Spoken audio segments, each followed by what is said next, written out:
like a eureka moment for me where, you know, I had to, even though I never really subscribed to the idea of lasers in the first place with Puma Punku, it's just that I've always embraced the idea, especially with an audience like this, where somebody would ultimately always say, but could it have been lasers? And I'll be like, sure, hey, who knows? You know, I don't know. But right there, that was physics in practice, that it didn't work. So I told that similar story yesterday, and then I thought that was the end of the discussion, and then I'm told, yeah, but that was our laser. And, you know, and I politely said, hold on a minute, hold on a minute, hold on a minute. A laser is a laser. It is a heat-producing device. And whether a laser produces heat on planet Earth or on planet Zubar, 5 million light years away, it's physics. So the laser idea of cutting stone has to be once and for all eliminated from the pieces of potential tools. And you know, and if you know, and then there was also, after the show aired, by the way, there was a thread on Christopher Dunn's wall on Facebook wall, and unfortunately, I begged Chris not to delete that thread because after about 3 weeks, there were 600 replies or comments to this question because he had a diagram up where he actually showed microscopic photographs, not microscopic, but close-up photographs of those 3 different surfaces from that same cut rock that we had under that laser. And people are weird. You have the evidence in front of your very eyes. And then people are still discussing, well, but what if they used a giant magnifying glass made out of aluminum and they harnessed, the heat of the sun, and then they created a beam of sunlight with which to cut the rocks. Now, what part of heat-producing device does not work with stone do you not understand?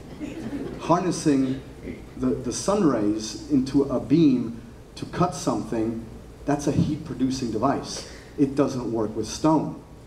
And next thing we know, we got 3 weeks later, we've got 700 replies, with those arguments. And Chris, unfortunately, then just went ahead and deleted the whole thread, which I thought was, it was a huge loss because the nuggets that were in that discussion were priceless, priceless.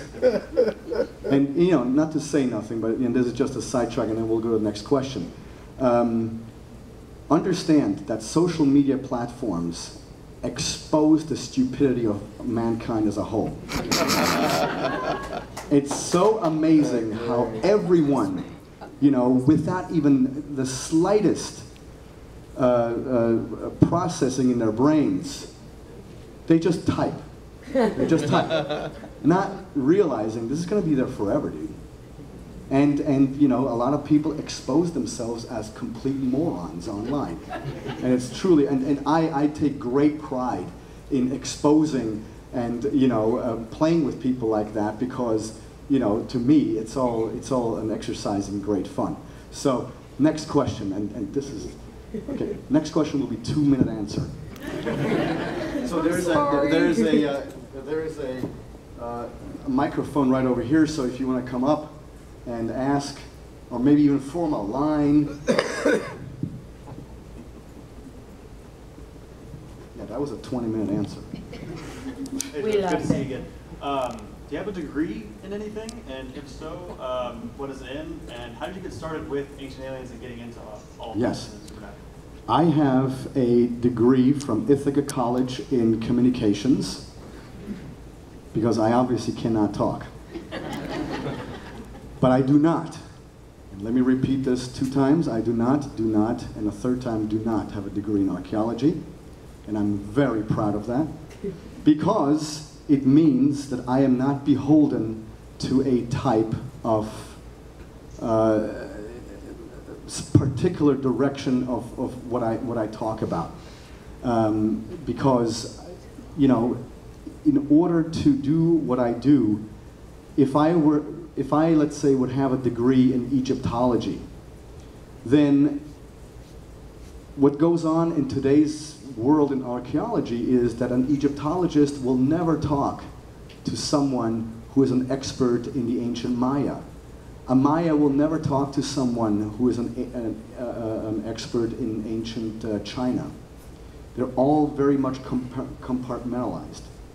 What I do is I compare the stuff in Egypt with the stuff in the ancient Mayan world. I compare the stories of flying snakes from South America and Central America and the same identical stuff in ancient China. Nobody with you know a pigskin on their wall will actually ask, you know, hey, how come there are not similar stories but identical stories all around the world between ancient cultures? They're like, oh yeah, it's just coincidence. Well, no, screw you. It's not coincidence. Our ancestors were not morons. They were not idiots. So the fact that we have all these identical stories all around the world, there's something there. And so the other question, how did I get into this? I blame it all on my grandmother. I had the great privilege of traveling all around the world with my parents growing up, and they would always make sure to bring me to the ancient sites and the museums. And but whenever we would come back home, my grandmother would say, okay, so you've just learned about this and that culture, but let me show you that there's also an alternative viewpoint to these cultures that you just visited or that you just learned about. And so already when I was, you know, 5, 6, 7 years old, I was introduced to you know, chariots of the gods and ancient astronauts and extraterrestrials and you know, Atlantis, all those different things. It was pretty much, you know, dinner table conversation at my house. So, you know, I blame my parents and my grandparents for this. Next. I mean, in a very positive way, of course. Mind you, I'm not, you know, complaining. There's a microphone right here. If you could ask the question, because otherwise nobody will hear the question.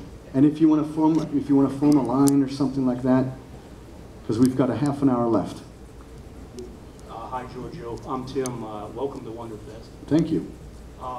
My question is, there's been so much talk about December 21st, 2012. Lunar eclipses, solar eclipses, the alignment, the dark rim. What do you believe is going to happen on that day, if anything?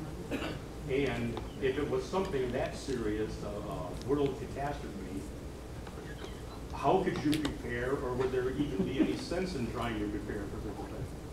Yeah. Well, okay.